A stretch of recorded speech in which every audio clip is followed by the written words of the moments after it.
Lagos was a city that never slept. The streets were alive with honking cars, vibrant music, and the chatter of millions. In this bustling city, Stephanie was a woman who seemed to have it all. She was married to Pastor Uche, a man loved by his congregation for his inspiring sermons and kind heart. Together they were seen as the perfect couple. During the day, Stephanie was a devoted pastor's wife. Her Sundays were spent singing in the church choir, hosting women's meetings, and cooking for church events. She always wore elegant, modest dresses and a warm smile that made everyone feel welcomed. People admired her. Children adored her.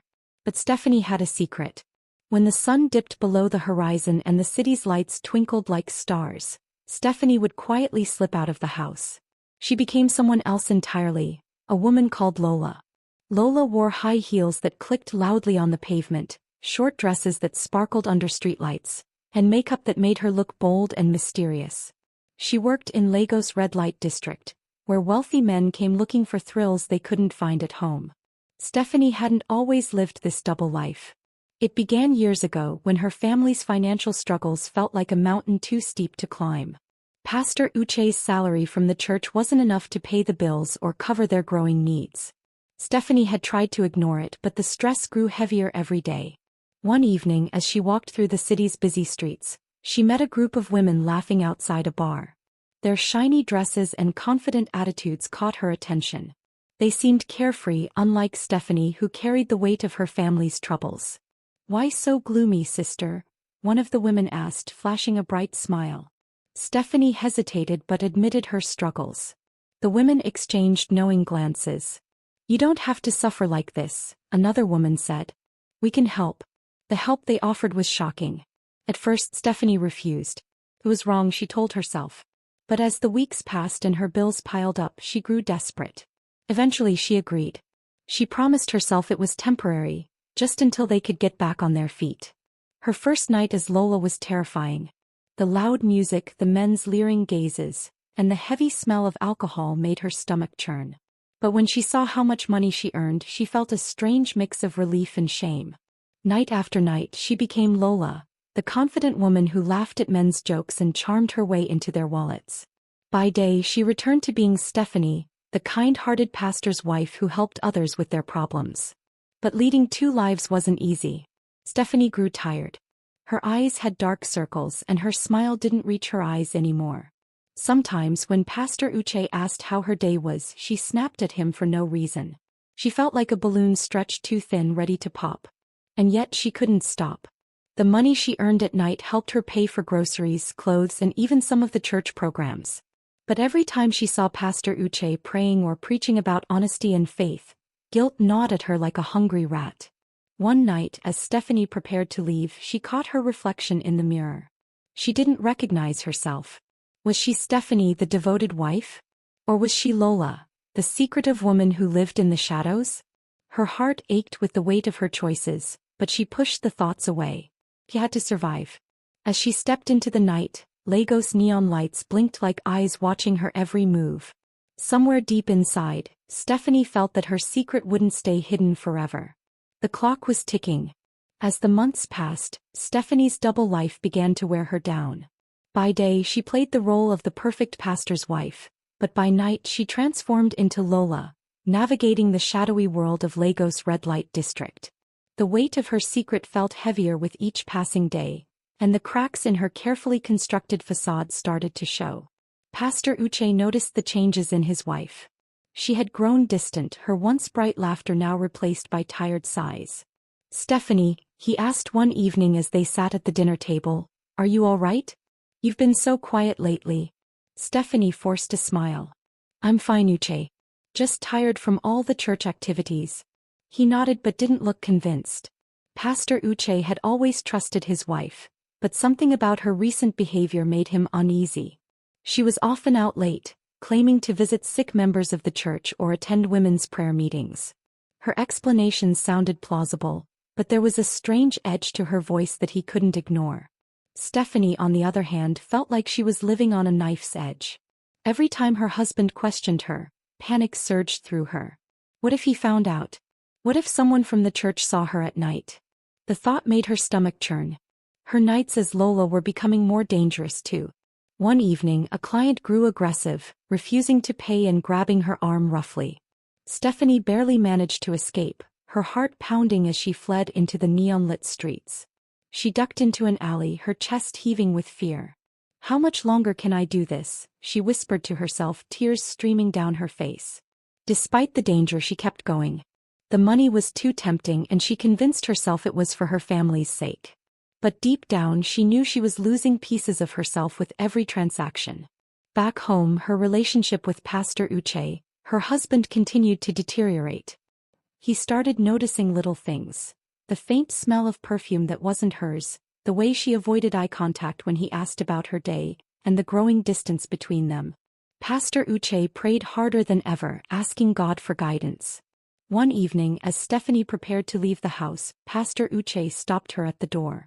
"Where are you going?" he asked, his tone firm. "To visit Sister Mary," Stephanie replied quickly. "She's been feeling unwell." Pastor Uche's eyes narrowed. "At this hour? It's almost 10 p.m. Stephanie's pulse quickened. "She called me and sounded desperate. I won't be long." Before he could say more, she slipped out the door, leaving Pastor Uche standing in the dimly lit hallway, suspicion etched across his face. The strain of her secret life wasn't just affecting her marriage. It was taking a toll on her health. Stephanie often woke up in the middle of the night, her heart racing from nightmares. During the day, she felt exhausted, her body aching from lack of sleep and constant stress. At church, people began to notice her absence from events she once eagerly attended. "Is everything all right with Sister Stephanie?" one woman asked Pastor Uche after a Sunday service. "She hasn't been herself lately." Pastor Uche forced a smile. "She's just been busy." "Thank you for your concern." But inside he felt a growing unease.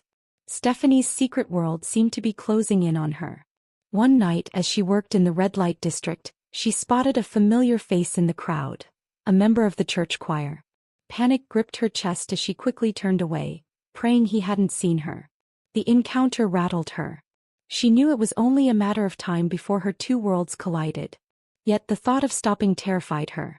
The money had become her safety net, and she couldn't imagine life without it. As Stephanie walked home that night, the city's vibrant lights seemed dimmer than usual. The noise of Lagos, once a comforting hum, now felt overwhelming. She clutched her purse tightly, her mind racing with thoughts of escape. But escape from what? Her secret? Her guilt? Herself? Stephanie didn't have the answers. All she knew was that the life she was living was like a ticking bomb. And sooner or later it would explode. It was a humid afternoon in Lagos when Stephanie's life took an unexpected turn. She had gone to the market to pick up some groceries, hoping to avoid the prying eyes of church members. With her scarf tied tightly over her head and sunglasses concealing her face, she moved quickly through the crowded stalls. As she haggled with the tomato seller, a voice called her name. "Stephanie? Is that you?" Stephanie froze. Her heart thudded in her chest as she turned toward the voice. Standing a few feet away was Omalicha, her old friend from university. Omalicha looked exactly as Stephanie remembered, tall, confident and elegant, with a smile that could light up any room. "Omalicha," Stephanie said, forcing a surprised smile. "Wow, it's been so long." The two women embraced, their laughter filling the busy market. For a moment, Stephanie felt a flicker of warmth, a reminder of the carefree days of their youth. "You look amazing," Omalicha said, stepping back to take a good look at Stephanie. "How have you been? What are you up to these days?" "Oh, I'm married now," Stephanie replied, glancing around nervously. "My husband is a pastor and we live here in Lagos." "A pastor's wife. That's wonderful," Omalicha said, her eyes sparkling. "We have so much to catch up on. Let's grab coffee sometime." Stephanie hesitated but nodded. "Sure, why not?" They exchanged numbers, and a few days later, Omalicha invited Stephanie to a cafe in a quiet part of the city. Stephanie arrived early, her nerves on edge. She wasn't sure why she felt so anxious. Omalicha arrived a few minutes later, her presence as magnetic as ever. They ordered their drinks and began chatting about old times, laughing about their university escapades. But as the conversation shifted to the present, Omalicha's curiosity grew. "So," Omalicha said, stirring her cappuccino, "what's life like as a pastor's wife?" "Must be peaceful and fulfilling." Stephanie fidgeted with her cup. It's good, she said, avoiding Omaka's gaze. Busy but good. Omaka leaned closer, her expression softening. Stephanie, is everything all right? You seem different. Like there's something you're not saying. Stephanie's heart pounded. She wanted to change the subject, but the concern in Omaka's eyes made her pause. For years, Stephanie had carried her secret alone, the weight of it suffocating her. In that moment she felt an overwhelming urge to unburden herself. Taking a deep breath, Stephanie began to speak. She told Omaka everything. About the financial struggles, the pressure to support her family, and the choice that had led her into a double life. As the words spilled out, Stephanie felt both relief and fear.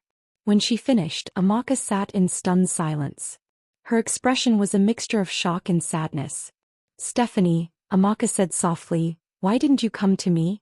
Why didn't you ask for help? I didn't know how, Stephanie admitted, tears streaming down her face. I felt trapped. Like I had no other choice.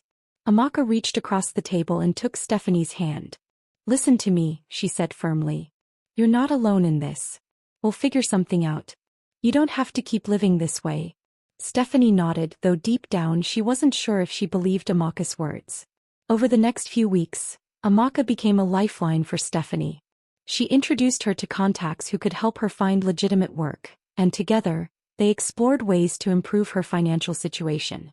For the first time in years, Stephanie felt a glimmer of hope. But despite Omaka's support, Stephanie couldn't let go of her nighttime persona entirely. She told herself she needed one last job, just enough to secure her family's future before leaving that world behind. One evening, as Stephanie prepared to head out, her phone buzzed. It was a message from Omaka. Thinking of you. Be strong. You're not alone. Stephanie stared at the message for a long time, her emotions swirling. She wanted to believe Omaka's words, but the pull of her secret life was strong. It was like a dark shadow she couldn't escape. Little did she know, the choices she made that night would set the stage for the collision of her two worlds. It was a quiet, sultry night in Lagos when Stephanie made the decision that would unravel her life completely. Standing before the cracked mirror in her bedroom, she put on the outfit that had come to symbolize her secret life. It was Lola's attire, tight, provocative, and utterly unlike the modest clothing of Pastor Uche's wife. Stephanie took a shaky breath as she adjusted her makeup. Tonight, she promised herself, would be the last time.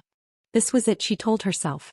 One final job and she would leave it all behind, the lies, the guilt, and the shame. But deep down she knew the weight of her actions could never be erased so easily.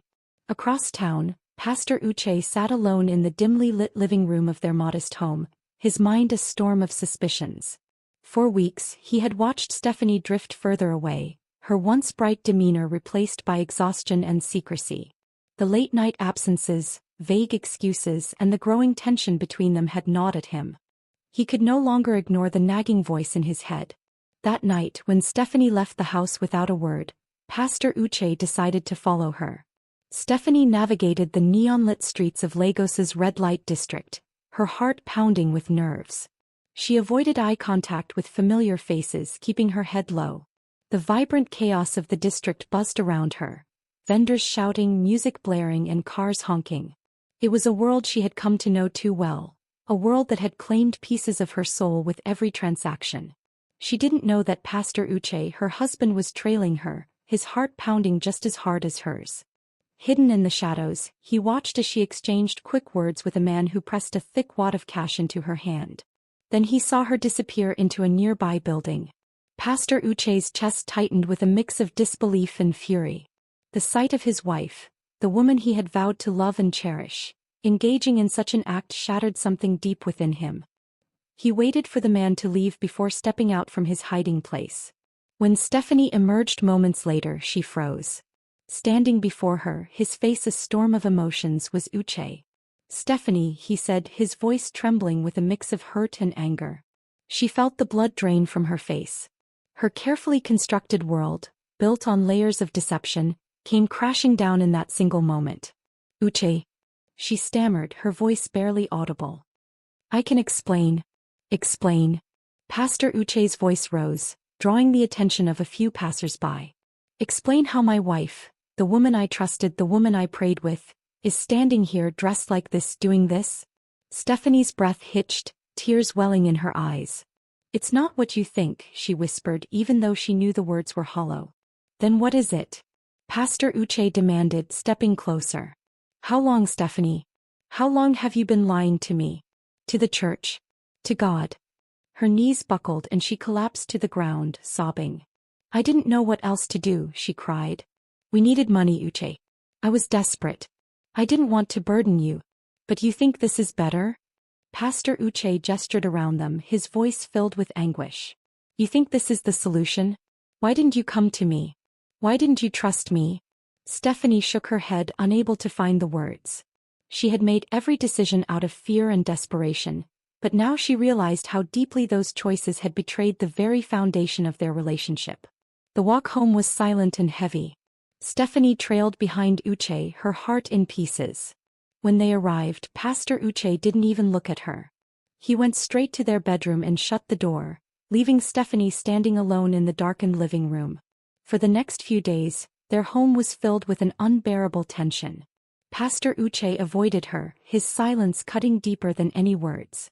Stephanie wanted to explain, to apologize, but every time she opened her mouth, the weight of her shame stopped her. It wasn't long before the whispers began. Someone had seen Pastor Uche confront her that night, and word spread quickly through the church community.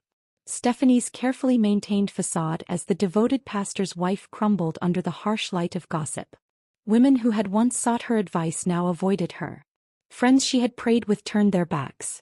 Even the children who used to greet her with hugs and smiles now looked at her with confusion and fear. The scandal also took its toll on Pastor Uche. The congregation questioned his ability to lead, their respect for him tarnished by association with Stephanie's actions. Overwhelmed by the judgment and whispers, Pastor Uche announced his resignation as pastor. The church that had been their second home became a place of pain and rejection. One quiet afternoon, Pastor Uche approached Stephanie in the kitchen, where she was mechanically washing dishes. I can't do this anymore, he said, his voice heavy with sorrow.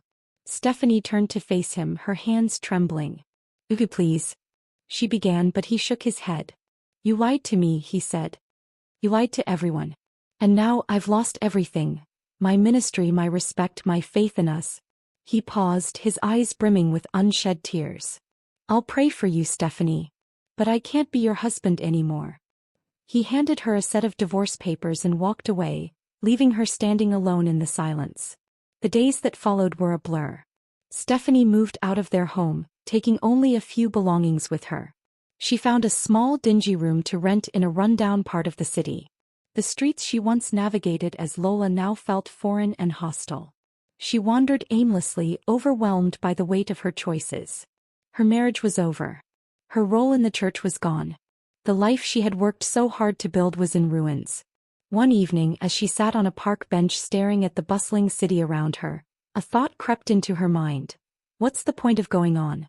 But then, through the fog of despair, she remembered omalicha. The memory of her old friend's compassion and support was like a lifeline. With trembling fingers, she pulled out her phone and dialed omalicha's number. When omalicha answered, Stephanie's voice broke. Omalicha, she said, barely able to speak through her tears. I need help. There was a pause on the other end of the line before omalicha's steady voice replied, I'm here, Stephanie. Tell me where you are. As Stephanie waited for omalicha to arrive, she felt the smallest flicker of hope. Perhaps she thought this wasn't the end. Perhaps there was still a chance to rebuild, to atone, and to find herself again. Her world had shattered, but maybe, just maybe, the pieces could be put back together in a new way. Omalicha arrived quickly after Stephanie's desperate call. She found her friend sitting on a bench in a quiet park, her head bowed and tears streaming down her face. Stephanie's once vibrant demeanor had withered, replaced by a shell of the woman omalicha had known. Without saying a word, omalicha sat beside her, wrapping her arms around Stephanie in a firm, comforting embrace. You're not alone, Stephanie, omalicha whispered. We'll get through this together. Stephanie broke down completely, crying until there were no tears left. For years she had carried the weight of her double life alone, pretending everything was fine while her world slowly crumbled. Now she let herself be vulnerable, allowing someone else to share her burden. As the morning sun broke over the Lagos skyline, Stephanie felt a small flicker of hope. Perhaps, just perhaps, she could rebuild her life from the ashes of her mistakes. The following days were a whirlwind of change. Omalicha, true to her word, took charge of helping Stephanie start anew. She found Stephanie a modest room to rent in a quiet part of town, far from the prying eyes of the church community and the places that had been part of her double life. "You need a fresh start," Omalicha said firmly as she handed over the key. "This is your chance to focus on yourself and figure out who you want to be." Stephanie nodded, grateful but overwhelmed. The room was small and bare, with a single bed and a wooden table by the window. It wasn't much, but for the first time in years, it felt like a space where she could breathe. Omalicha also connected Stephanie with a counselor, someone who could help her confront the shame and guilt she had buried for so long. At first, Stephanie was reluctant. The idea of talking to a stranger about her darkest secrets terrified her. But Omalicha wouldn't take no for an answer.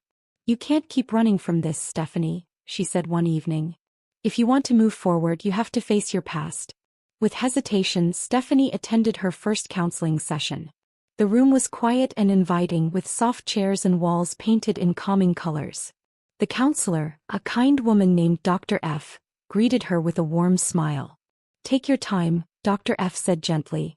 "This is your space to speak freely." At first, Stephanie could barely speak above a whisper. She stumbled over her words, her hands trembling as she recounted her story. But as the sessions continued, she found herself opening up more and more. For the first time, Stephanie began to understand the roots of her decisions. She spoke about the crushing pressure she had felt as a pastor's wife, the financial struggles that had pushed her to the edge, and the guilt that had haunted her every step. One day, during a session, Dr. F asked a simple yet profound question. "What do you want for your future?"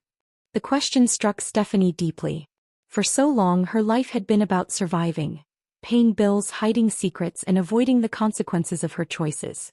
Now, for the first time, she allowed herself to dream of something more. "I want peace," she said softly. "I want to be someone I can be proud of." With that realization, Stephanie began to make tangible changes in her life. Omalicha helped her secure a job at a small tailoring shop. It was honest work, and though the pay was modest, Stephanie threw herself into it wholeheartedly. Her natural talent with a needle quickly earned her respect among her co-workers. "I don't know how I'm going to make it," Stephanie confessed to Omalicha one evening. "But at least I'm trying." "You're doing more than trying," Omalicha replied, smiling. "You're rebuilding. One stitch at a time." The days turned into weeks, and Stephanie found a quiet rhythm in her new life. She no longer had to sneak out at night or hide her shame behind a mask. Instead, she spent her evenings reading, journaling, and reconnecting with her faith. Though it was a shaky process, she began to pray again, not for forgiveness but for strength. "God," she whispered one night, tears streaming down her face, "I don't know if I deserve your mercy, but I need your help. I can't do this alone." Stephanie's reputation as a skilled tailor began to grow. Women from the neighborhood started coming to her for custom-made dresses, and soon she had more clients than she could handle. The money wasn't much, but it was enough to keep her afloat. Omalicha continued to be her rock, offering advice, encouragement, and sometimes tough love. "You can't keep punishing yourself forever," Omalicha said one evening as they shared a simple dinner in Stephanie's tiny room. "What happened is in the past. The only way forward is to forgive yourself." Stephanie nodded, though forgiving herself was easier said than done. Meanwhile, news of Stephanie's fall from grace had faded from the church community. Lagos was a city where life moved quickly, and people had their own problems to worry about. But Pastor Uche hadn't forgotten. One day, out of curiosity and perhaps a lingering sense of care, Pastor Uche reached out to Omalicha. They met at a small cafe where he asked about Stephanie. "She's doing better," Omalicha said. "She's working hard to rebuild her life. You should be proud of her." Pastor Uche was silent for a long moment. "Do you think she's forgiven me?" he finally asked. "Forgiven you?" Omalicha said, surprised. "For not noticing her struggles," Pastor Uche explained. "For not being the kind of husband she could turn to." Omalicha sighed. "Pastor Uche, forgiveness goes both ways. Maybe it's time you talk to her yourself." A few weeks later, Stephanie was working late at the tailoring shop when she heard a familiar voice behind her. "Stephanie." She turned and saw Pastor Uche, her husband, standing in the doorway. He looked nervous as if unsure whether he should have come. Uche, Stephanie said, her voice barely above a whisper. I heard you've been doing well, he said, stepping closer. I wanted to see for myself. Stephanie didn't know what to say. The last time they had spoken, their words had been sharp and filled with pain. Now there was only silence between them. I'm sorry, Pastor Uche finally said. I'm sorry for not being there for you when you needed me most. Tears welled up in Stephanie's eyes. I'm sorry too, she said. For everything. They stood there for a long moment, the weight of their shared pain hanging in the air. While they didn't reconcile as husband and wife, that conversation marked the beginning of a new understanding between them. They both acknowledged their mistakes and the ways they had hurt each other. It was a small but significant step toward healing. In the months that followed, Stephanie continued to grow. She expanded her tailoring business, hiring 2 assistants to help with the increasing demand. Her work became well known in the community, and she even started teaching young women how to sew. Though her life would never be the same as it had been before, Stephanie found a new sense of purpose and peace. She learned to forgive herself, to accept her past, and to embrace the woman she was becoming. And in the vibrant, chaotic city of Lagos, Stephanie rediscovered her place, not as the pastor's wife or the woman with a double life, but as a survivor, a creator, and a woman who refused to let her mistakes